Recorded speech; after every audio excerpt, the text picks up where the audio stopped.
आज पिछले 21 दिन से सामाजिक न्याय के संकल्प के साथ राहुल गांधी जी के नेतृत्व में भारत जोड़ो न्याय यात्रा चल रही है। इसमें वो न्याय मांग रहे हैं, युवाओं के लिए न्याय मांग रहे हैं, श्रमिक के लिए, किसान के लिए, महिलाओं के लिए और हिस्सेदारी की न्याय को 5 न्याय को लेके निकले हैं। और इतने कठिन परिस्थिति में इतना सर्दी है और खासकर उस सर्दी इलाके में उन्होंने अपनी ये यात्रा निकाली है। इसीलिए हम तमाम लोगों के तरफ से उनको हम अभिनंदन करते हैं, धन्यवाद देते हैं कि पार्टी के लिए उन्होंने एक बहुत बड़ा अच्छा कदम उठाया। शायद ही कोई नेता आज तक या कांग्रेस में हो या किसी पार्टी में हो ऐसा कदम नहीं उठाया जो राहुल गांधी ने उठाया। कन्याकुमारी से लेकर कश्मीर तक और अब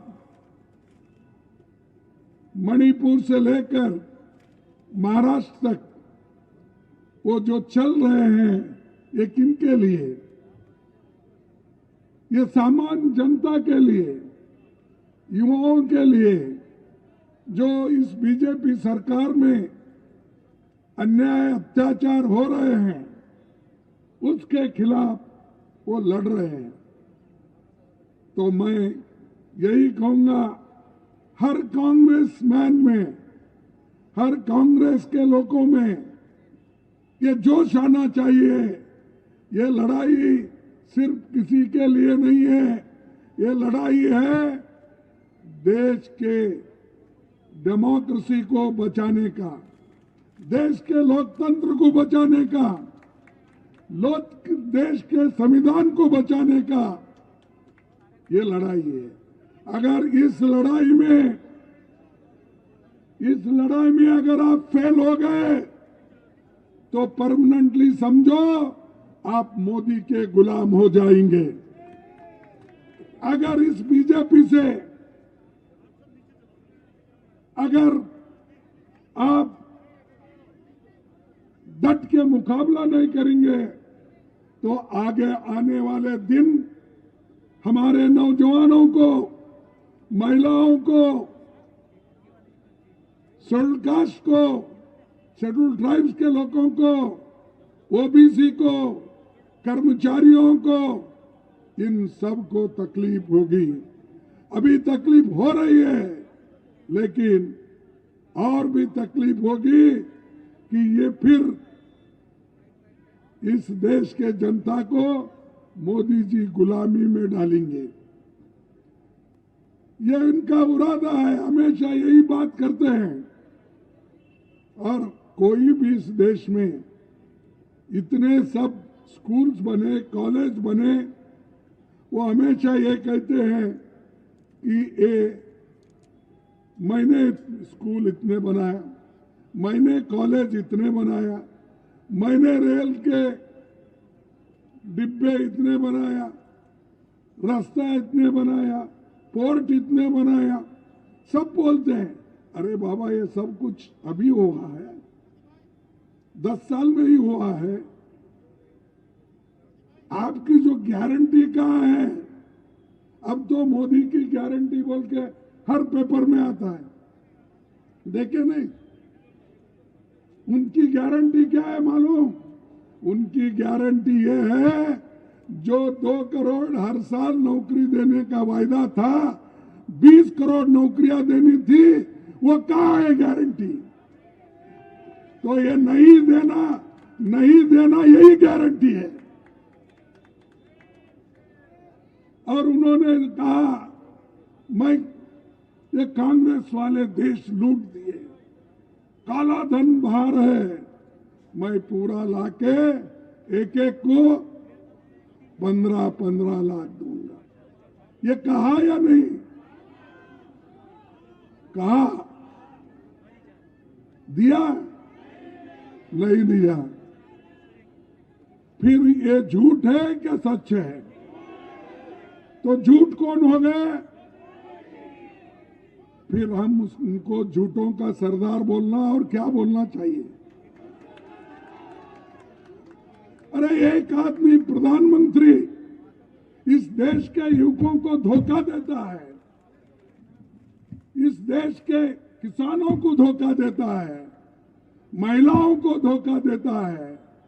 उनको कहता था मेरी माँ बहनें चूल्हे के सामने बैठते हैं तो उनके आंखों से पानी निकलता है। ये देखकर मुझे बड़ी हैरान हो गई, इसीलिए मैं मुफ्त सिलेंडर दूंगा। सिलेंडर की कीमत तो हमारे टाइम में, हमारे वक्त कितना था? 450 रुपए था। अब कितना है? तो ये जनता की भलाई की है क्या जनता की बुराई की है? आप ही सोचिए। ये गारंटी है उनकी, ये गारंटी है, इसलिए आप उस गारंटी को मत देखो कांग्रेस की गारंटी को। हमने ये कहा कि आपको पेट भर खाना देंगे, इसीलिए सोनिया गांधी जी ने फूड सिक्योरिटी एक्ट लाया और करोड़ों गरीबों को उन्होंने मुफ्त में चावल दिया। उस वक्त सिर्फ 3 रुपए थे, लेकिन हमने उसको कम करते आए हर जगह अलग अलग ढंग से। लेकिन आज 80 करोड़ लोगों को मैं मुफ्त दे रहा हूं। अरे कहां से दे रहा भाई?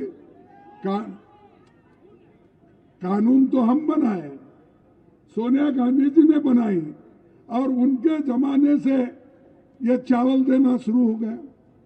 कोविड में तुमने थोड़ा 5 किलो बढ़ाया और उसी की बात करते हैं।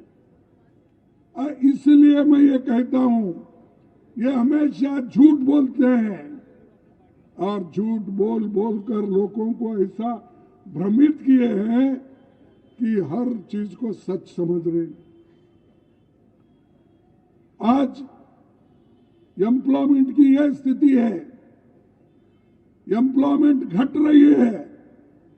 सरकार में 30 लाख वैकेंसीज है, रेलवे में है, पोस्ट ऑफिस में है, केंद्रीय विद्यालय में है और स्कूलों में है, एडेड इंस्टीट्यूशन में है। अगर आप पूरे देश का हिसाब लेंगे तो कांग्रेस, आप पूरे लोग देखेंगे कि कांग्रेस ने जो पब्लिक सेक्टर भी बनाई, इसका पूरा अगर आप हिसाब लेंगे तो कम से कम 30 लाख सरकारी नौकरी खाली है। मोदी साहब ये क्यों नहीं दे रहे? क्योंकि अगर परमिशन दिए तो उन जगहों पे SC ST के लोग आएंगे, रिजर्वेशन भरेगा, बैकवर्ड के लोग आएंगे, भरेंगे, गरीब लोग आएंगे, नौकरियों में जाएंगे। तो उन्होंने यही किया, ये बंद करके गरीबों को पेट भी नहीं भरना, वैसा कॉन्ट्रैक्ट बेसिस में, डेली वेजेस में ये कर रहे हैं। तो और ये गरीबों की भलाई, सबका साथ क्या है? वो सबका साथ सबका विकास। अरे वो जान दो भाई, सबका साथ सबका विकास, लेकिन मोदी ने कर दिया सबका सत्यानाश। और ये हमको सिखाता। अरे हमारे नेताओं ने तो, पंडित जवाहरलाल नेहरू जी ने तो इतने बड़े बड़े पब्लिक सेक्टर बनाए, डैम्स बनाए, और इन डैम के वजह से हमारा इरिगेशन बढ़ा, अन्नदान बढ़े, और पब्लिक सेक्टर से लोगों को एम्प्लॉयमेंट मिले। एम्स, इंजीनियरिंग, ये सब इंस्टीट्यूशन खोले। कौन खोले? हमने खोला। और मोदी जी आने के बाद ऐसा कोई भी बड़ा काम नहीं हुआ। बताओ कौन सा बड़ा डैम इन्होंने बनाया, बताओ कौन सा ऐसे बड़े बड़े इंस्टीट्यूशन बनाए। हाँ, एक काम उन्होंने बहुत अच्छा किया है, वो काम है देश के जनता को बांटो और राज करो। ये वो कर रहे हैं।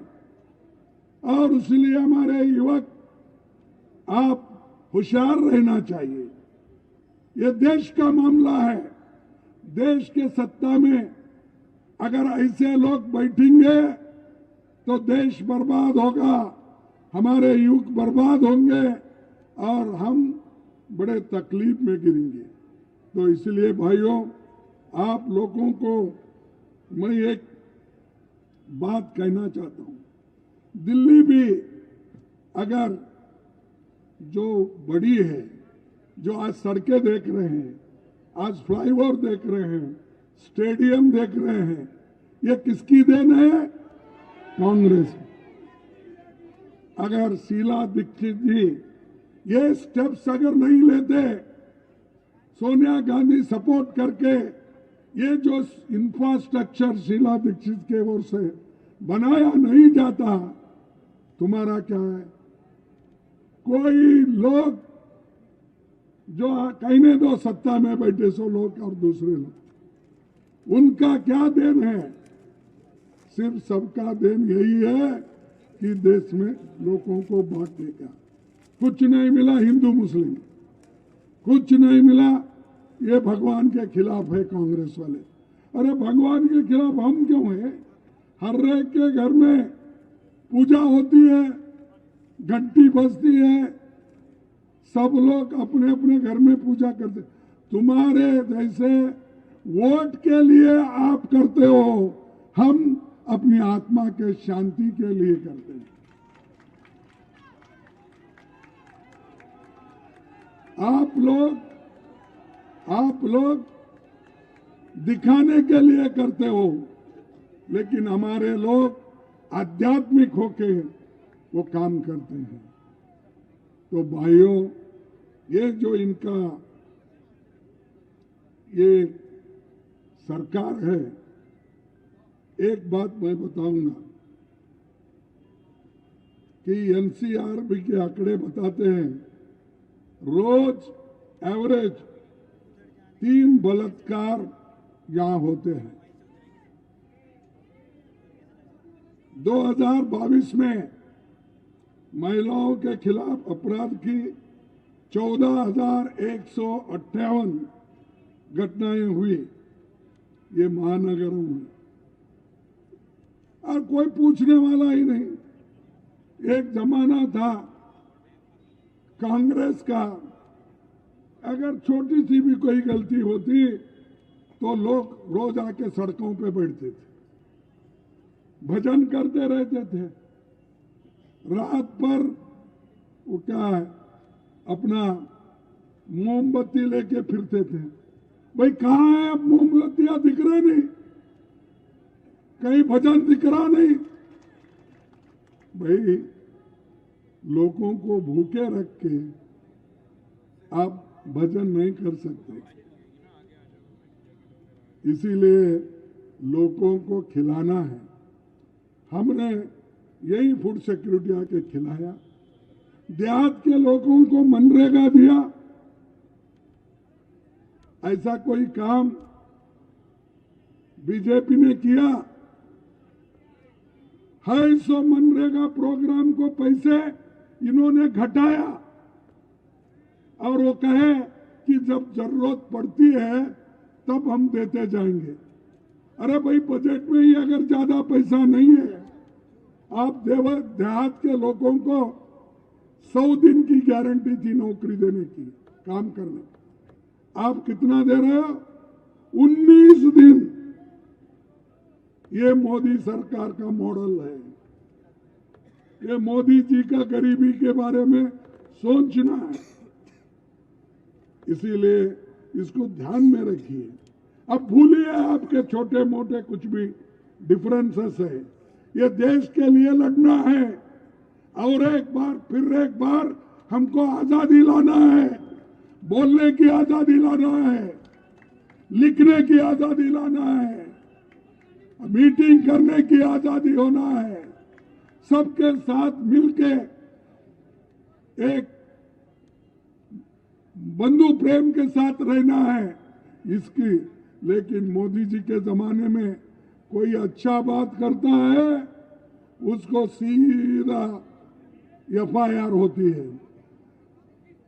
कोई कांग्रेस पार्टी के लोग अच्छी बात करते हैं, अन्याय के विरुद्ध लड़ते हैं तो रोज FIR होता है। और उसके अलावा अब आजकल ED, इनकम टैक्स, ये सब तैयार है। पहले कोई सुना इसका ऐसा? ये इसलिए कि देश के लोगों को डरा डरा कर, अपोजिशन को डरा डरा कर अंदर डाल के ये हुकूमत करना चाहते हैं। अब तक 411 MLAs को इन्होंने 10 साल में या तो खरीदा या डरा के अंदर लिया। 411 लोग, MPs, राज्यसभा मेंबर्स, वो जो अगर अपोजिशन पार्टी में है तो वो कलंकित हो जाते हैं। अगर उनके पास कोई बिजनेस है, कोई धंधा है, तो उसको बंद कैसा करवाना और बंद करके उसको तबाह और तंग कैसा करना, वो करके उस MP को, MLA को वो अपने साथ लेते हैं, लेकर अपनी हुकूमत बनाते। ऐसा ही पहले उन्होंने हुकूमत बनाया, मध्य प्रदेश में बनाया, मणिपुर में बनाया, उत्तराखंड में बनाया, कर्नाटक में बनाया, हर जगह बनाया। और बनाकर ये कहते हैं बीजेपी उसूलों की पार्टी है। भाई क्या उसूल है आपके? जो आदमी आप हमारे पास करप्ट है ये कह के उसको जेल में डालते हो, वही आदमी फिर आपके पास आके बीजेपी पे शामिल होता है, वो क्लीन हो जाता है। क्योंकि वो शाह के पास, मोदी के पास एक बहुत बड़ा वॉशिंग मशीन है, बहुत बड़ा वॉशिंग मशीन। वो क्या करते हैं, इन कलंकित लोग बोलते ना, इनको एडमिट कर लेते हैं और शाह के वॉशिंग मशीन में डालते ही वो पूरा क्लीन हो जाते हैं, पूरे स्वच्छ हो जाते हैं। ये उसूल है। अरे भाई तुम जाओ जनता के पास जाके लड़ो, वो सब छोड़ के अपोजिशन को तोड़ना मोड़ना। अब देखिए झारखंड का क्या हुआ, हमारे लोगों को तोड़ने की कोशिश की, लेकिन कभी वहां के जो ट्राइबल MLAs थे, कांग्रेस के MLAs थे, RJD के MLAs थे, वो टूटे नहीं, डट के रहे। फिर से वहां पर हुकूमत हमारी सब मिल के आई, मिलजुल के आई। तो ये काम करने वाले लोग बिहार में भी यही काम हुआ, बिहार में यही हुआ। वहां पर मिली जुली सरकार थी, उसमें से उन्होंने एक चीफ मिनिस्टर को खींच लिया। ये खींचने के बाद उन्होंने बहुत समाजवादी इसके बारे में उसके बारे में बहुत बात करते थे। वो एकदम क्या हो गया, वो पलटू राम हो गए, पलटू कुमार हो गए। पलटू कुमार जाते ही फिर वो बीजेपी बोलने लगे और एक सरकार हमारी यहाँ आई। अरे कितने सरकार तुम्हारे आई? ऐसा हो रहा है, अगर किसी को पूछे बीजेपी के उसूल क्या है, बोले तो बीजेपी बोलेगी हम पानी हैं, पानी में जो रंग मिलाएंगे वो रंग हो जाएगा। पानी तेरा कैसा रंग है तो वो कहेंगे जो मिलाएंगे वो हो जाएगा। दूसरों के साथ ठीक रहते हो, ये कहते हो, वही नीतीश जी को गालियां दिए, वही फिर अब नीतीश जी को गले लगा ले रहे हैं। और मोदी जी की भी यही आदत है, वो बात नहीं करते, अंदर से सबको काट देते हैं। ये मुख में राम बगल में छुरी रख लेके निकलते हैं, सबको काटते फिरते हैं। तो भाइयों, मैं यही कहूंगा, हम तो किसकी बुराई नहीं करते। राहुल गांधी जी ने यही बोला, हमने तो मोहब्बत की दुकान खोली है, कोई भी आ सकता है। ये लोग द्वेष की दुकान खोली है, हेट की दुकान खोली है, और हेट करना ये इनका काम है।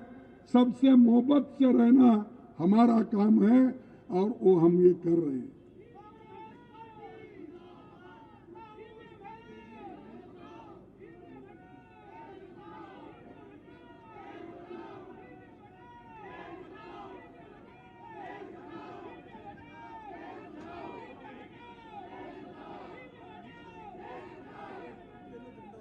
भाइयों, और एक आपको बताना चाहता हूं, 147 हम एमपी थे।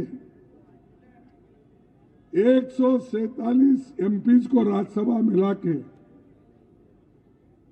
उनके काले कानून आ रहे थे, उसमें बहस नहीं होना, इसलिए उन्होंने क्या किया, एक एक करके बाहर डाल दिए। चंद लोग पार्लियामेंट में भी नहीं है, चंद लोग अपने कुर्सी पे भी नहीं उठे, ऐसे सभी को बाहर डाल के मोदी जी ने अपने कानून पास कर लिए। और ऐसे लोग अगर रहे तो अपने को जो होना है वो कर लेंगे। तो ये डिक्टेटरशिप के ओर जा रहे हैं मोदी जी। आप पढ़े लिखे लोग हैं, दिल्ली हमारी कैपिटल है, कन्याकुमारी से लेकर कश्मीर तक के लोग यहाँ आते हैं, बंगाल से लेकर गुजरात के लोग यहाँ आते हैं। आप सर्व के यहाँ के लोग, अगर हम दिल्ली जीतेंगे तो सारा देश जीतेंगे।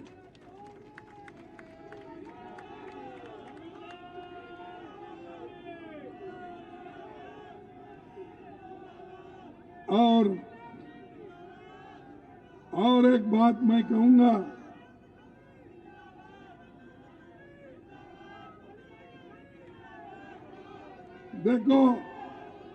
देखो गरीबों को ये कैसा सताते हैं, उसका एक उदाहरण देता हूं। एक गरीब शेड्यूल कास्ट आदमी जिसके पास सिर्फ 450 रुपए थे, वो भी ओल्ड एज पेंशन की। चेन्नई में एक बीजेपी का लीडर इस दलित के जमीन को हड़पने के लिए उसने ईडी केस डाल दिया। ईडी के लोग गए, उसके घर तमाम ढूंढे, उसके घर में निकले 450 रुपए। आप इससे सोचिए ये लोग कितने सताते हैं, क्योंकि उसके बाजू का जमीन वाला एक बीजेपी मालदार आदमी था, वो चाहता था उसकी जमीन हड़पना, ये नहीं चाहता था कि अपनी जमीन खोना, उसके लिए ही बहुत बड़ा था। उसको सताने के लिए ईडी के पास गया और कहा, देखो इसके पास बहुत पैसे हैं, देख लो।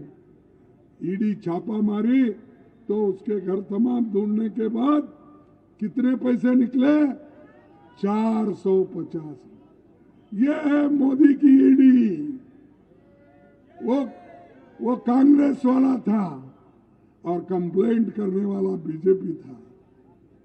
तो भाइयों, आप सोचिए, आप ये मत सोचिए मेरे पास मैं कुछ नहीं किया क्या नहीं। आखिरी में आपको ये भी पूछेंगे, भाई कम से कम आप नहीं बोल रहे तुम्हारे पास कुछ, तो ये जैकेट कहाँ से खरीदे, ये पूछेंगे। और जैकेट खरीदे कितने रुपए का है, 400, कहाँ से आए 400, हिसाब दो। तो ये लोग ऐसे हैं, ये मुल्क को तोड़ देंगे। तो आपको खड़ा होना है। आप जब खड़ा हो जाएंगे तभी ये ठीक होगा, क्योंकि हर अदालत में उनकी चलती है, हर ऑफिसर के पास उनकी चलती है, हर लोगों को वो कुछ ना कुछ धमका के डरा के रखते हैं। इसीलिए मैं एक लाइन, 2 लाइन बोलूंगा। वो लाइन है बशीर भद्र की। तो उन्होंने कहा, इनके लाइन ठीक लगते हैं इसमें, अपील भी तुम, दलील भी तुम,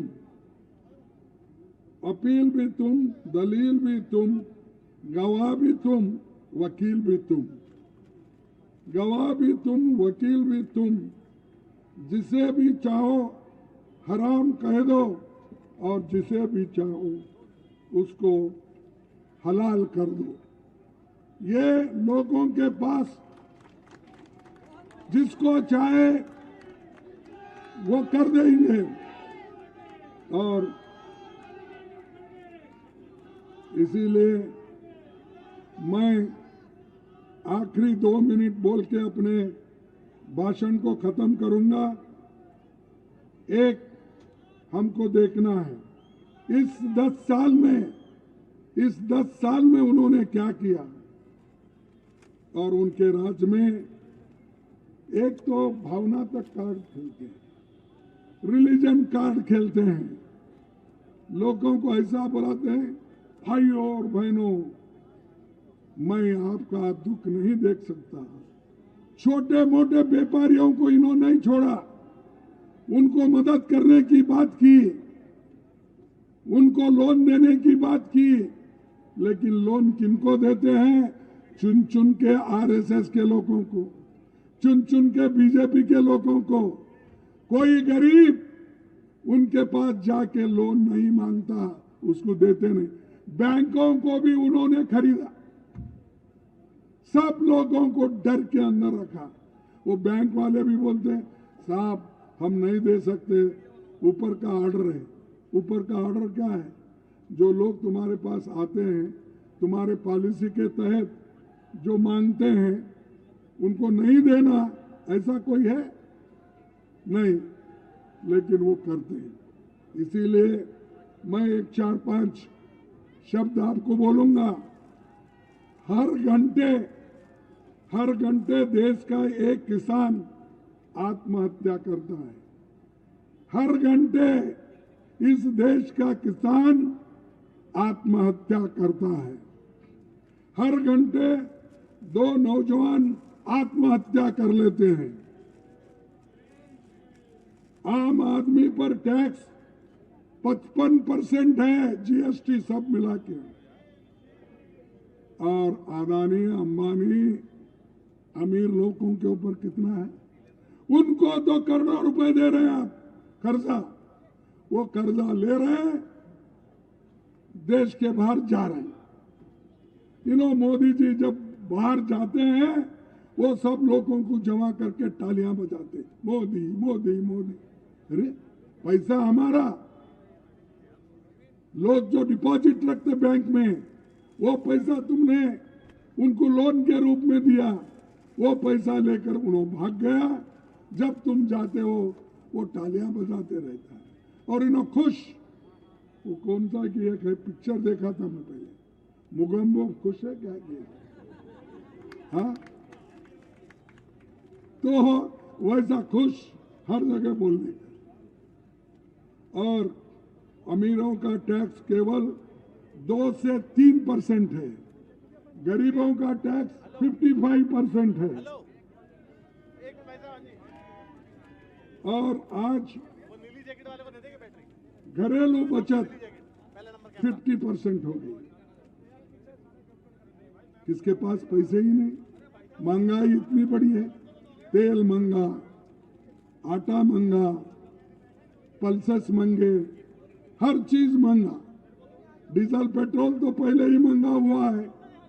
उनके लोग, अमीर लोग तो सहन सकते हैं, लेकिन ऑटो चलाने वाला, घर में गैस जलाने वाला, उसकी क्या है हैसियत? आप उसके तरफ देखे हैं कभी? हमारे जमाने में क्रूड ऑयल की कीमत ज्यादा थी इंटरनेशनल मार्केट में, अब वो गिर गई है। गिर जाने के बाद भी इन्होंने डबल ट्रिपल रेट कर दिया। तो ऐसे सरकार को आप चाहते हैं? ऐसे सरकार को आप आने वाले चुनाव में निकालेंगे या रखेंगे? रखेंगे, निकालेंगे।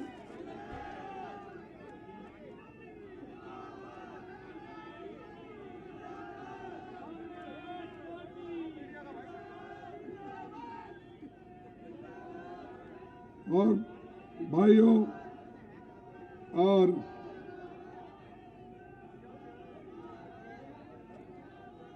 मैं ये कहूंगा, आज के प्रधानमंत्री अपने विचार इस देश पे थोपना चाहते हैं। हमारी लड़ाई बीजेपी और आरएसएस के साथ है, किसी और गरीब के लिए, गरीब के साथ हम लड़ते नहीं। हम तो अमीरों के खिलाफ है, गरीबों के लिए लड़ते हैं। राहुल जी भी गरीबों के लिए ही ये पदयात्रा।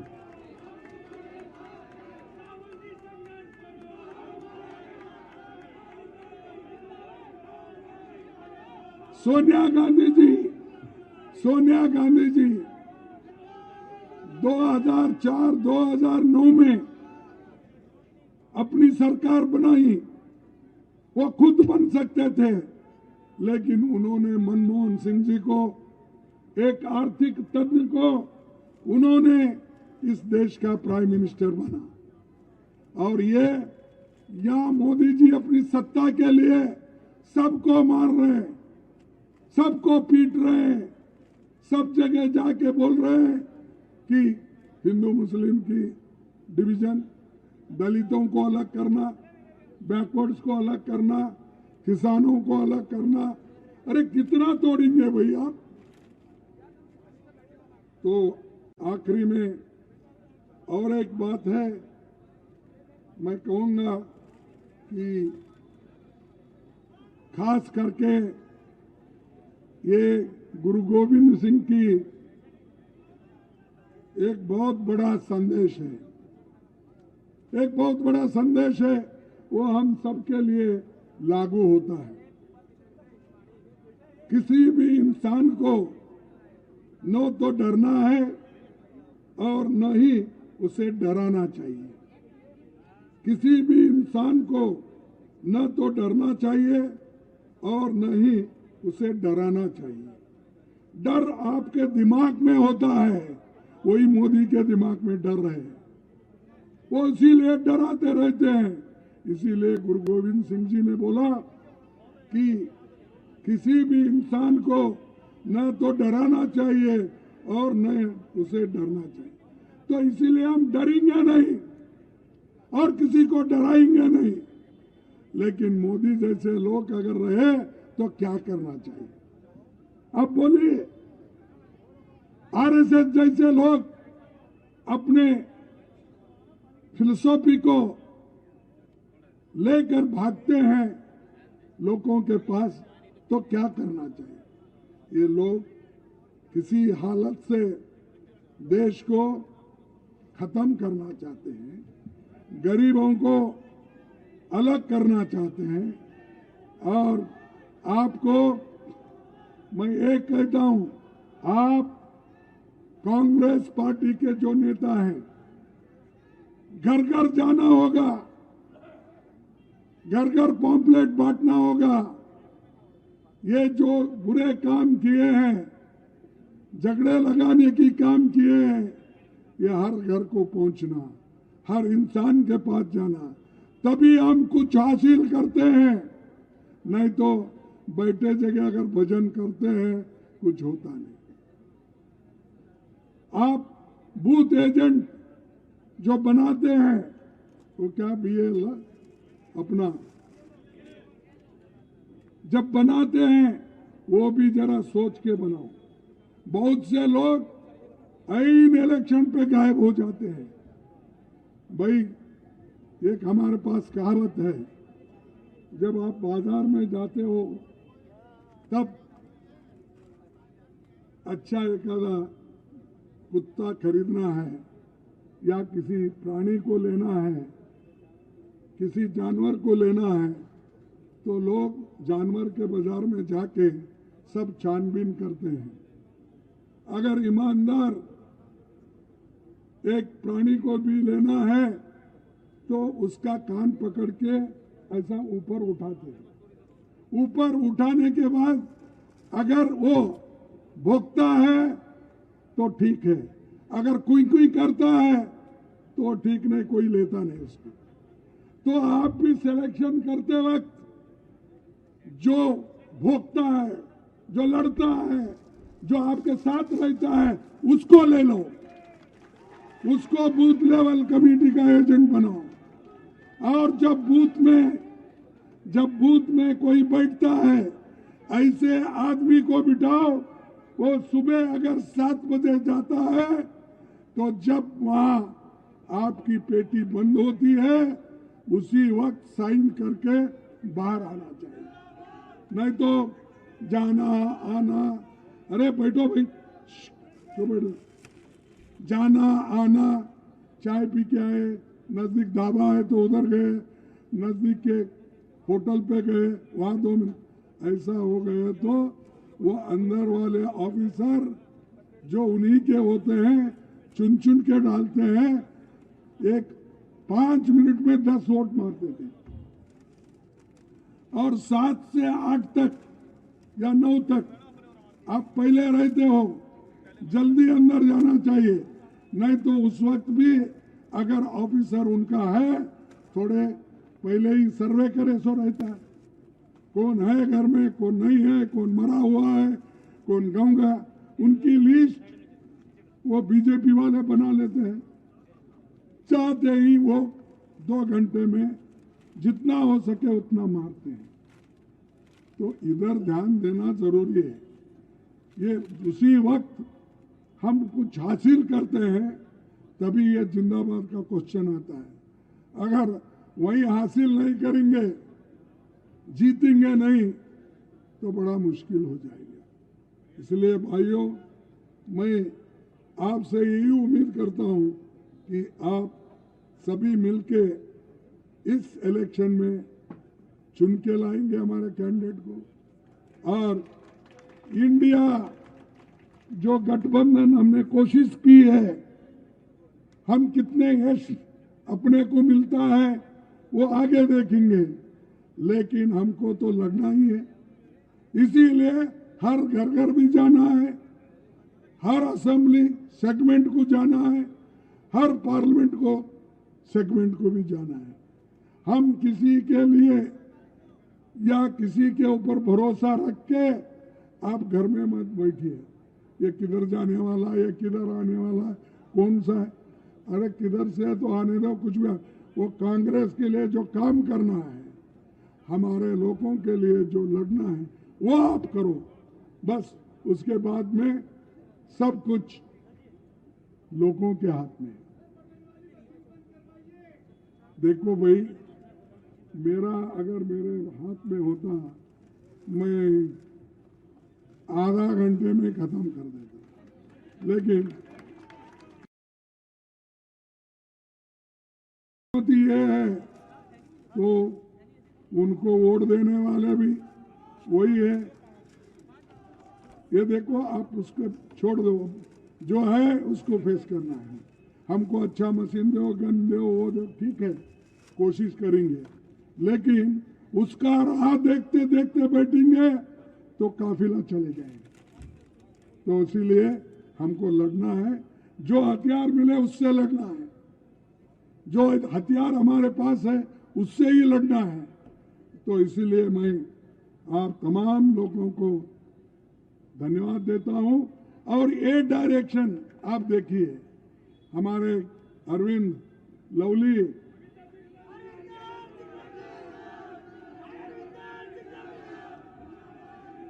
ये ठहरो भाई, देखिए, नहीं आप रियली लवली बनना चाहते हैं, रियली लवली बनना चाहते हैं, ये बूथ वाइज काम पहले करो, ये जो बूथ एजेंट का काम करो, ये वर्कर वहां बिठाने का काम करो, तभी कुछ हम हासिल कर सकते। इसलिए ज्यादा कुछ न बोलते, इतना कहकर मैं आपसे अपना बात खत्म करता हूं और आप सबको धन्यवाद देते हुए मेरे बात को खत्म करूंगा। जय हिंद। आज का सम्मेलन हम जो बुला रहे हैं, ये देश में जो परिस्थिति बनी हुई है, लगातार पिछले 10 साल से भारतीय जनता पार्टी और उनकी सरकार लगातार संविधान को नष्ट कर रही है, लोकतांत्रिक अधिकारों को नष्ट कर रही है, किसानों मजदूरों को पीड़ा दे रही है, उसका शोषण कर रही है, युवा और महिलाओं का शोषण कर रही है और देश के चंद धनपतियों को जो है लगातार फायदा दे रही है। बड़े बड़े उद्योगपतियों के लिए पिछले 10 साल में उनकी आमदनी, उनकी संपत्ति 5 गुनी हो जाए, लाखों हजारों करोड़ हो जाए और गरीब लोगों के लिए 2 टाइम का भोजन भी जो है मिलना असंभव हो जाए। मोदी जी ने वादा किया 2022 तक सबको पकान देंगे। दिल्ली की वास्तविकता यो है कि पिछले 15 दिन में ये दिल्ली प्रदेश में 15,000 से भी ज्यादा कॉलोनीज और झोपड़े वालों के पर बुलडोजर घुमाया जा रहा है, लोगों को बेघर कर दिया जा रहा है, युवाओं बड़ी महंगी शिक्षा के बावजूद बेरोजगार हो रहे हैं। और ये हर प्रकार के न्याय के लिए, भागीदारी के न्याय के लिए एक संकल्प यात्रा राहुल जी ने जो निकाली है, इसका आज यहाँ दिल्ली की प्रदेश कांग्रेस की ओर से, यहाँ के सभी कार्यकर्ताओं की ओर से एक शपथ का जो कार्यक्रम है, संकल्प का कार्यक्रम है, इसमें आदरणीय खड़गे जी का स्वागत करता हूँ। ये देश में भारतीय जनता पार्टी डराने धमकाने की कोशिश कर रही है, उसे गर्व है, फख्र है कि हमारे अध्यक्ष आदरणीय खड़गे जी पार्लियामेंट से लेके पूरे देश में मोदी जी को ललकार रहे हैं कि ताकत है तो आ जाओ मैदान में, ताकत है तो जो है ये देश की जनता के मन में अभी जो आशंका है, आप कहते हैं 400 सीट लाएंगे, जहां 3 राज्यों में लगातार सर्वेक्षण एजेंसी, चैनल, मतदाता, मीडिया कह रहे थे कि यहां जो है कांग्रेस की सरकार बनने जा रही है, भाजपा पीटने जा रहा है, वहां भी जो है आप जो नतीजे निकाले हुए हैं, लोगों के मन की आशंका है, लोकतंत्र की बुनियाद है कि जो है लोगों का भरोसा बना रहे, उसके मतदान में उसका भरोसा बना रहे, जिसको वोट देता है वहां रजिस्टर होता है, वो मत भरोसा बना रहे। इसलिए इंडिया अलायंस की जो डिमांड थी आपके सामने, चुनाव तंत्र के सामने, सुप्रीम कोर्ट के सामने, कि मतदाता की पर्ची छोटी सी बात है, पेटी में आप डालते हो काले गाय के पीछे, उसके हाथ में दे दो, ये अधिकार है। आज हम जो न्याय मांगते हैं तो वो भी एक न्याय है और ये सभी बातों का, संवैधानिक अधिकारों का सबसे बड़ा ज्यादा ये देश में आने वाले दिनों के सामने चुनौती है। संविधान के अधिकारों की रक्षा का वो रक्षा करना है तो भी हमारे सभी मतदाताओं को हमको 2 बात समझानी पड़ेगी, संकल्प लेना पड़ेगा कि हमारी पर्ची हमारे हाथ में आए, वो भी एक हम जो है इनको इससे मजबूर कर दें। और दूसरा कि इतनी भारी मात्रा में मतदान करा दें कि जिसकी वजह से ये गांगली करके भी कहीं ना कहीं नतीजे को प्रभावित करने की कोशिश करते हैं, वो भी समाप्त हो जाए। आज हम यहाँ इकट्ठे हुए हैं, दिल्ली प्रदेश कांग्रेस ने इतनी शानदार तरीके से कई सालों के बाद इतनी अच्छी रैली का आयोजन किया है। आप सभी वर्करों को, सभी नेतृत्व का बहुत बहुत धन्यवाद करता हूं और आने वाले दिनों में मैं खड़गे साहब को सुनिश्चित करवाना चाहता हूं कि दिल्ली में जो परिस्थिति बनी हुई है उसमें से कांग्रेस पार्टी, कांग्रेस की विचारधारा से जुड़े हुए लोगों को अपने हाथ फिर से जोड़ देंगे, कांग्रेस का वही गौरव बना देंगे। ये संकल्प को, न्याय यात्रा के संकल्प को हम सिद्ध करेंगे। इतनी बात के साथ मेरी बात समाप्त करता हूं।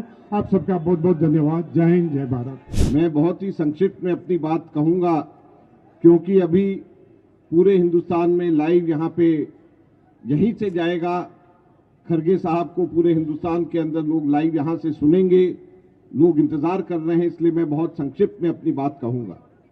साथियों, पिछले वर्ष लगभग इसी समय राहुल गांधी जी ने भारत जोड़ो यात्रा यहां से शुरू करी थी और यहां से इसी जगह से होकर के गए थे। एक वर्ष गुजर गया है, राहुल गांधी जी भारत जोड़ो न्याय यात्रा हिंदुस्तान के दूसरे कोने से कर रहे हैं। आखिर ये सब क्यों हो रहा है, क्यों करने की जरूरत पड़ रही है?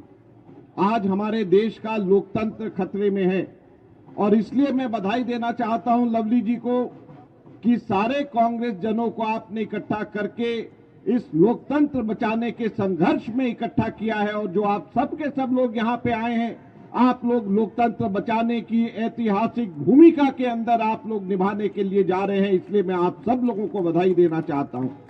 मैं बधाई देना चाहता हूं उन सभी तमाम कांग्रेस के नेताओं को जो आज घर से निकल करके बाहर लोकतंत्र बचाने के संघर्ष के अंदर यहां पर आए हैं कि आप सबके सब लोग ऐतिहासिक कार्य कर रहे हैं। हमारे देश का लोकतंत्र जब खतरे में है तो उसको बचाने का कार्य आप लोग कर रहे हैं। यहां पर हम सबके सब लोग, जैसे मैंने शुरू में कहा कि खरगे साहब को आज सुनने के लिए आए, लवली जी ने बहुत ही खूबसूरती से यहां पे सारी बातों को कहा है। मैं अपनी बात को समाप्त करने से पहले केवल एक बात कह करके जाना चाहूंगा। जब मैं यहां पर आया तो मेरे को एकदम से याददाश्त वापस मेरे पूर्व मित्र और इस इलाके के आप लोगों के नुमाइंदे डॉक्टर ए.के. वालिया की याद के अंदर आ गई। मैं ये उम्मीद करता हूं कि डॉक्टर ए.के. वालिया जहां पर भी होंगे उनका आशीर्वाद हमेशा हमारे साथ, कांग्रेस के साथ, इस इलाके के साथ, इस जगह की जनता के साथ में हमेशा रहेगा। आप सब लोगों का फिर से बहुत बहुत धन्यवाद। जय हिंद, जय भारत। बेरोजगार युवाओं को रोजगार दिलाने का न्याय है, महिला बहन बेटियों को सुरक्षा का न्याय का वादा है राहुल गांधी जी का। आप सबसे कहूंगी, समय कम है, काउंटडाउन शुरू हो चुका है, 100 दिन भी बाकी नहीं है। बैठिएगा मत, आपका नेता 10,000 किलोमीटर चल रहा है, निकल पड़िएगा और नारी न्याय के नारे के साथ भारतीय राष्ट्रीय महिला कांग्रेस, मेरी महिला अध्यक्ष पुष्पा जी और पूरी मेरी महिला बहनें आज यहाँ जो बैठी हैं, ये नारी न्याय की लड़ाई हमारा नेता राहुल गांधी लड़ रहा है। हमें उन्हें ताकत देनी है। मैं फिर कहूंगी अपनी बहनों को समर्पित करते हुए 2 शब्द, और जितने भाई बहन पिता हमारे आए हुए हैं, अपनी बेटियों को ताकत दीजिए, आगे बढ़ाइए, उनके पैरों को कुतरिए मत, उनके पैरों को खोल दीजिए। वो बेटियां ऊंची उड़ान बनेगी और आपको, समाज को, देश पर उन पर गर्व होगा। मैं 2 शब्द अपनी बहनों को समर्पित करके बात को समाप्त करूंगी। हिंद की है नारियां, हिंद की है नारियां जलती चिंगारियां, हिंद की है नारियां जलती चिंगारियां, समझे ना कोई हमें फूलों की क्यारियां, हम हिंद की है नारियां, हम हिंद की है ये नारियां। ये संदेश ब्रजभूषण शरण तुम्हारे लिए है। बीएचयू में पढ़ने वाली आईटी की छात्रा के साथ सामूहिक बलात्कार होता है और बलात्कारी भाजपा के हैं। प्रधानमंत्री जी का संसदीय क्षेत्र है, प्रधानमंत्री जी खामोश बैठे हैं। कब तक हमारी बेटियों को आप फूल समझकर यूं ही जो है आप उसके साथ एक खिलवाड़ करेंगे? वो फूल नहीं, चिंगारी है। ये अब हम बताएंगे और आगे का रास्ता हम खोलेंगे अपनी बहनों के लिए। बहुत बहुत धन्यवाद आप सभी को, कांग्रेस का बूथ का, ब्लॉक का, जिले का, जो आज समर्पित क्रांतिकारी कार्यकर्ता हमारे सामने बैठा है। मैं आपको सिर्फ कहना चाहती हूँ, ये देश, ये दिल्ली एक बार फिर एक और क्रांति देखना चाहती है और वो क्रांति आप लाएंगे। आज ही घोषणा हुई है, भारत रत्न अवार्ड किसको मिला? जिसके सीने को नथुराम गोडसे ने चीरा, उस बापू को भारत रत्न मिला। जिस राजीव गांधी जी का खून इस मिट्टी में मिल गया, उसे भारत रत्न मिला। उस भारत मां, हमारी पहली महिला प्रधानमंत्री इंदिरा गांधी जी शहीद हुई, भारत रत्न उन्हें मिला। और आज संघ भाजपा की सरकार ऐसे लोगों को भारत रत्न दे रही है जिनका आजादी से लेकर कहीं कोई योगदान आज तक इस देश की मिट्टी के लिए नहीं रहा है। आज भारत रत्न रेवड़ियों की तरह बांटे जा रहे हैं, संघ आरएसएस के लोगों को दिए जा रहे हैं। हम इसका कड़ा विरोध करते हैं। भारत रत्न की जो पहचान है, जो उसका त्याग है, बलिदान है, ये उस पे असली हक उन लोगों का है, ये उन्हें मिलना चाहिए। कोई बड़ी बात नहीं, संघ आरएसएस के प्रमुख को भी कल आप भारत रत्न से नवाजेंगे, लेकिन ये बताने की जब नौबत आएगी कि उनका योगदान देश की आजादी में या आज तक क्या रहा, तो आपके लिए बताने के लिए कुछ नहीं होगा। सिर्फ यही होगा कि आपने नफरत और जहर का बीज पोतकर देश को धर्म और जातियों में मात्र आपने बांटने का काम किया है। बहुत बहुत धन्यवाद। जय हिंद, जय भारत। मुझे आप सब लोगों का मैं धन्यवाद करना चाहता हूं कि आप लोग 11 बजे से इतनी बड़ी संख्या में बैठे हैं। मैं दिल्ली पुलिस से भी अनुरोध करूंगा, चाहूंगा जो बाहर लोग हैं उनको अंदर आने दीजिए। सर, मैं आपको बताना चाहता हूं, ये जो गीता कॉलोनी का रामलीला मैदान है, ये गीता कॉलोनी का जो रामलीला मैदान है, ये ऐतिहासिक रामलीला मैदान है। ये ऐतिहासिक रामलीला मैदान इसलिए है कि हम जिस जगह पे बैठे हैं, इंदिरा जी ने जब कांग्रेस आई बनाई थी, तो पहला कोई प्रतिनिधि पूरे देश में, वो भी हाथी के निशान पे कांग्रेस आई का चुना गया था, तो गांधीनगर से मास्टर हरिश्चंद्र जैन चुने गए थे। ये वो जगह है, ये वो जगह है सर। यहां से आधा किलोमीटर दूर जब कांग्रेस आई को हाथ का निशान मिला, तो पहला आदमी अगर पूरी देश के अंदर हाथ के निशान पे कोई जीत के आया, तो वहां यहां से चौधरी कल्याण सिंह जो जीत के आए, और कांग्रेस आई की बोनी जो है वो यहां से हुई। 1977 में जब कांग्रेस पार्टी सत्ता से बाहर हुई, 78 में जब इंदिरा जी ने देश का आह्वान किया, तो 78 में इंदिरा गांधी जी ने इस मैदान से आके संबोधित करा, और पूरे देश के अंदर जो है वो कांग्रेस की लहर जो है 79 के इलेक्शन में आई। सर, आप जिस तरीके से राज्यसभा के अंदर, राज्यसभा के बाहर देश भर में कांग्रेस की आवाज बुलंद कर रहे हैं, और सीधे रूप से उन ताकतों को जो देश को बांटने का काम कर रही हैं, उनके खिलाफ टक्कर ले रहे हैं, तो दिल्ली का कांग्रेस का वर्कर भी अपने आप को बहुत उत्साहित महसूस कर रहा है कि खरगे जी का संबोधन उसी पाक ग्राउंड से होगा जहां इंदिरा जी ने देश की लड़ाई के आह्वान की थी। हम पूरी की पूरी दिल्ली कांग्रेस के कार्यकर्ता उसको लेके उसको बहुत उत्साहित हैं। हमारे नेता राहुल गांधी आज पूर्वोत्तर में जिस तरीके से लोगों की न्याय की लड़ाई लड़ रहे हैं, लोगों के लिए गांव-गांव, घर-घर घूम रहे हैं, वही हमारे राष्ट्रीय अध्यक्ष मल्लिकार्जुन खड़गे साथ मजबूती से जो है इस लड़ाई को लड़ रहे हैं। मैं तमाम अपने लोगों से कहना चाहूंगा कि कांग्रेस के वर्कर को शर्माना नहीं चाहिए, अपनी लड़ाई को सड़कों पर लेके जाना चाहिए। आज दिल्ली के अंदर ये गूंगी बहरी सरकार सबसे ज्यादा दिल्ली वालों ने खोया है। रोजाना पोल्यूशन की वजह से हमारी उम्र कम हो रही है, यहां तक कि मां की कोख में जो बच्चा पल रहा है, सारे साइंटिस्ट कह रहे हैं कि ये पोल्यूशन उसके ऊपर भी असर कर रहा है जिसने इस दुनिया में कदम नहीं रखा। इस गूंगी और बहरी सरकार को उठाने के लिए हम लोगों को मजबूती के साथ लड़ाई लड़नी पड़ेगी। इसीलिए मैं कह रहा हूं, इस बात पे गौर करिए, जो दौर है इस दुनिया का, उस दौर से बोलो। बहरों का इलाका है, जरा जोर से बोलो। ये मैं कांग्रेस के लोगों को जो है आह्वान करना चाहता हूं। मैं ये कहना चाहता हूं कि हमारे नेता राहुल गांधी कह रहे हैं कि डरो मत। हमको डरने या घबराने की बात नहीं है, हमको मायूस होने की बात नहीं है। आज ये हमारे नेताओं से पूछते हैं प्रश्न, भगवान राम हमारे लिए आस्था का केंद्र है। ये हमारे नेताओं से प्रश्न पूछते हैं कि आप आए क्यों नहीं। हम वहां आते जहां प्रधानमंत्री जी थे, हमें कोई दिक्कत नहीं थी कि वो संवैधानिक पद पे हैं। वहां यूपी के मुख्यमंत्री थे, हमें कोई दिक्कत नहीं थी वो संवैधानिक पद पे हैं। वहां यूपी की उपराज्यपाल महोदय थी, राज्यपाल महोदय थी, हमें कोई परेशानी नहीं है वो संवैधानिक पद पे हैं।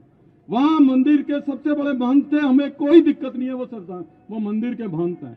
लेकिन आरएसएस का प्रमुख वहां किस हैसियत से था, इसका जवाब आप लोगों को देना पड़ेगा। आप अपनी पार्टी का फंक्शन ऐसे पाकिस्तान पे करते हो और उम्मीद करते हो कि हम आए।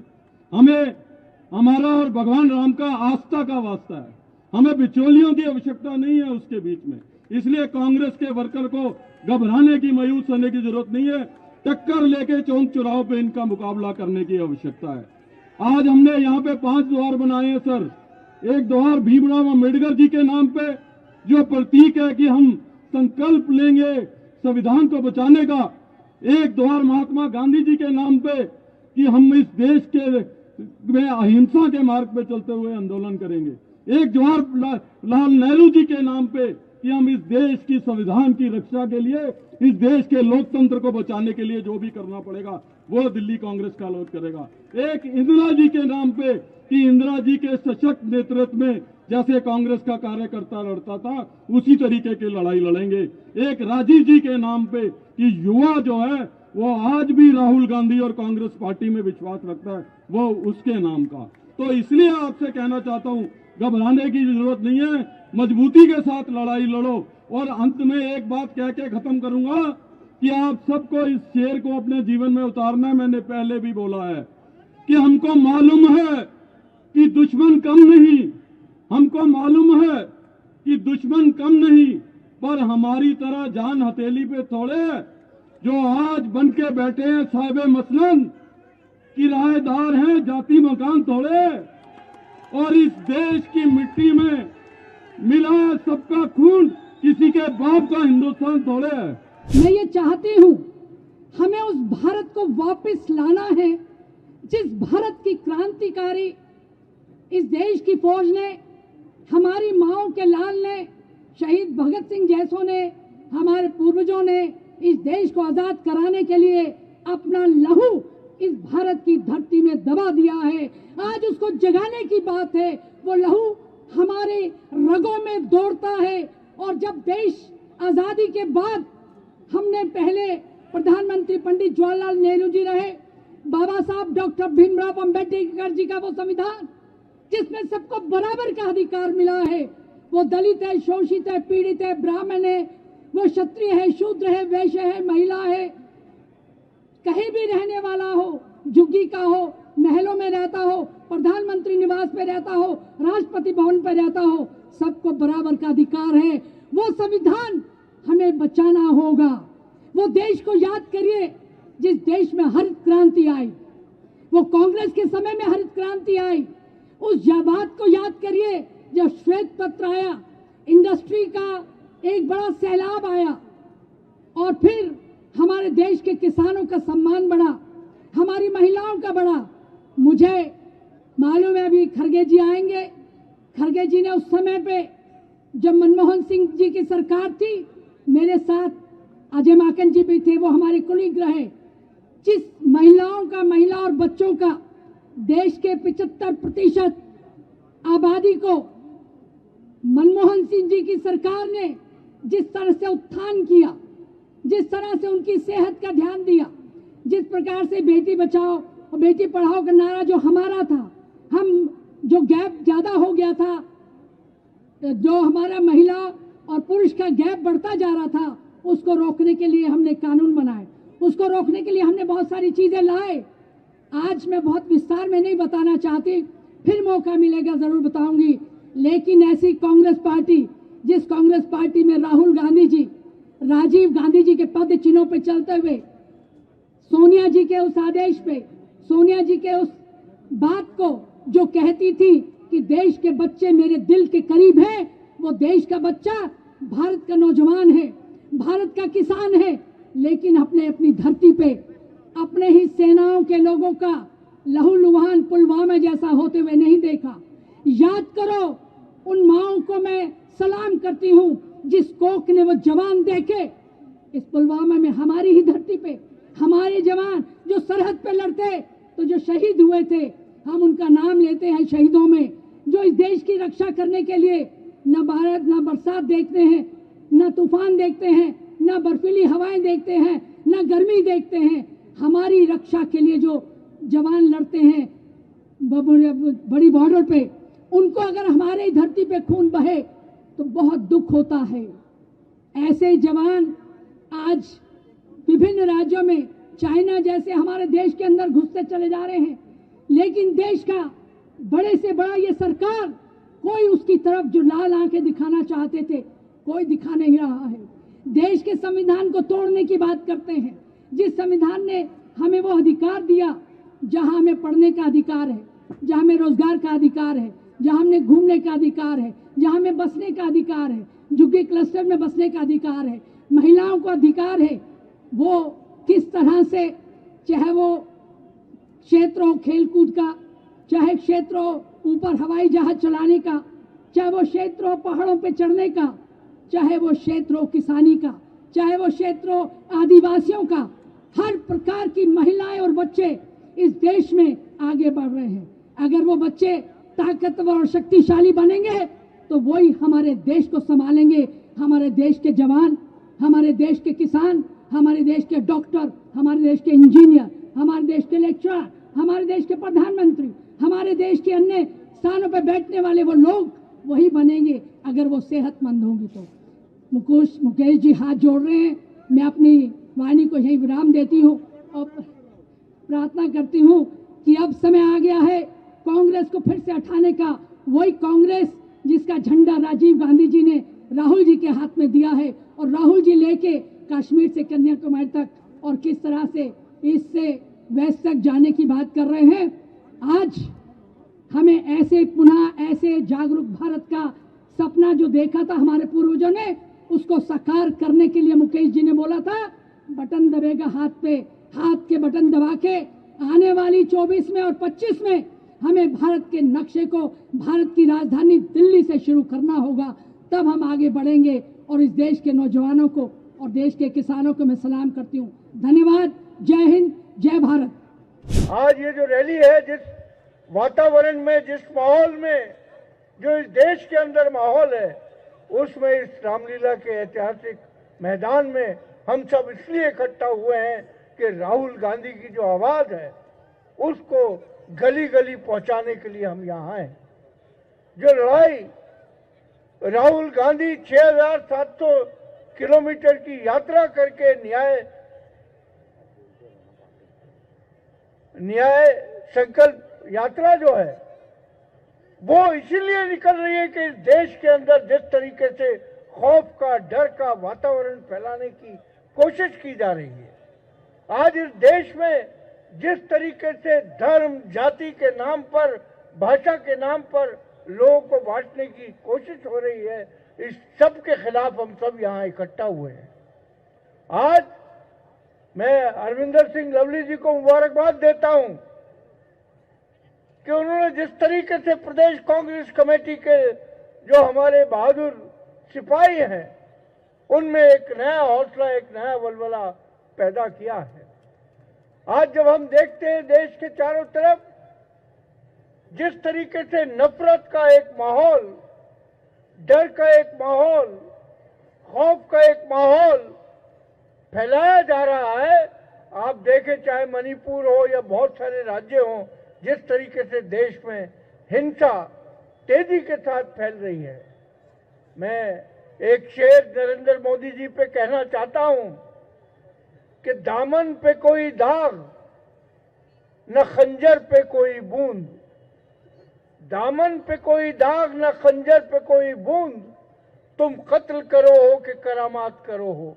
ये सारा देश के अंदर हिंसा फैलाने के बाद, नफरत फैलाने के बाद जिस तरीके से लोगों को तोड़ने की कोशिश की जा रही है, ये इस बात को दर्शाती है कि देश का मुखिया, प्रधानमंत्री किस डर और खौफ के साए में जी रहा है। बहादुरी की बातें करना और अंदर का डर छुपाना, ये बात बार बार इसीलिए राहुल जी देश के कोने कोने में कह रहे हैं। कांग्रेस पार्टी जिसने इस देश से अंग्रेजों को भगाया, कांग्रेस पार्टी जिसका पूरा इतिहास कुर्बानियों से भरा है, कांग्रेस पार्टी जिसके नेताओं ने, जिसके क्रांतिकारी जो आजादी के मतवाले थे, उन्होंने फांसी के फंदे चूमे, हिंदुस्तान की सरजमीन लहूलुहान हुई, चाहे आजादी से पहले हो या आजादी के बाद। जिस तरीके का बलिदान इंदिरा गांधी ने, राजीव गांधी जी ने दिया इस देश को, मैं समझता हूं एक मिसाल है वो कि किस तरीके से बहादुरी के साथ इस देश के लिए उन्होंने अपनी कुर्बानी दी। और ये इतिहास चाहे आजादी से पहले का हो या बाद का हो, आज उसको याद करने की जरूरत है। और जो हिम्मत और हौसला आदरणीय राहुल जी हम तमाम लोगों को दे रहे हैं, हम सबको लड़ने की जरूरत है। आज देश की महंगाई, नौजवानों की बेरोजगारी, जिस तरीके से देश के अंदर बांटने की कोशिश हो रही है, आज ऐसा लगता है कि दोबारा उस आजादी की लड़ाई की तरह और उसी जज्बे के साथ इन तमाम ताकतों का हमको मुकाबला करना है। आज जिस तरीके से भाई को भाई से बांटने की कोशिश हो रही है, मैं समझता हूं कि कांग्रेस पार्टी कभी अपनी जिम्मेदारी से पीछे नहीं हटी है। और हिंदुस्तान का जो तारीख है, हिंदुस्तान का जो इतिहास है, वो हमेशा भरा पड़ा है कुर्बानियों से कि जब भी कोई इस तरह की चुनौती आई है, कांग्रेस के लोगों ने छाती के ऊपर गोली खा के इस देश की संविधान की, इस देश की मर्यादा की, इस देश के भाईचारे की रक्षा की। और मैं समझता हूं कि आज हम सब मिलकर जो राहुल गांधी जी ने हमको रास्ता दिखाया है, जिस तरीके से आज नौजवान बेरोजगार घूम रहा है, आपने देखा होगा केवल 5,000 नौकरियों के लिए 50 लाख एप्लीकेशन आती हैं। चाहे रेलवे हो, वहां नौकरियां खत्म हो चुकी हैं। आज नौजवान जो पढ़ाई करके बाहर निकलता है, जिसके माँ बाप कुर्बानियां देकर उसको पढ़ाते हैं, आज उसको अपना भविष्य नहीं दिख रहा। आज इस देश के अंदर केवल बड़े बड़े सरमाएदार और उद्योगपति, ऐसा लगता है कि उन्हीं का राज है। और जब हम हिंदुस्तान का इतिहास पढ़ते हैं, जिस तरीके से देश में ईस्ट इंडिया कंपनी आई थी, इसी तरीके से अडानी और अंबानी इस देश के अंदर ईस्ट इंडिया कंपनी की एक मिसाल बन गई। हमें लड़ना है, क्योंकि आज जिस तरीके का अंतर गरीब और अमीर में फासला जो बढ़ गया है, उस फासले को खत्म कांग्रेस कर सकती है, क्योंकि कांग्रेस की नीतियां, कांग्रेस की पॉलिसी हमेशा इस देश के गरीब, मजदूरों, नौजवान, महिलाओं, इन सब के लिए हमेशा लड़ाई कांग्रेस ने लड़ी है। और आज वक्त आ गया है, 2 महीने के बाद लोकसभा का चुनाव होगा। 2 महीने के बाद आप सब लोग पूरी ताकत के साथ इस देश में एकजुटता दिखाकर इस तरह की फासिस्ट सरकार को हमेशा के लिए रवाना करें, क्योंकि दोबारा नहीं आएंगे। जितने सपने इन्होंने लोगों को दिखाए, चाहे वो 15 लाख के हों, 2 करोड़ रोजगार के हों, लेकिन आज जिस तरीके से समाज को लगातार बांटने का प्रयास किया जा रहा है, आज जिस तरीके से धर्म के नाम पे बार बार लोगों को भड़काने की कोशिश की जा रही है, हम सब आज जब यहाँ से जाएं तो ये संकल्प लेके जाएं कि इस हिंदुस्तान से हम नफरत को जड़ से मिटाएंगे। इस हिंदुस्तान के अंदर जो मोहब्बत और भाईचारा मुख्तलिफ धर्मों के, मज़ाहिब के मानने वाले लोगों का है, उसके लिए चाहे हमें कोई भी कुर्बानी देनी पड़े, हम उसके लिए तैयार हैं। बहुत बहुत धन्यवाद। जय हिंद। न्याय का हक मिलने तक।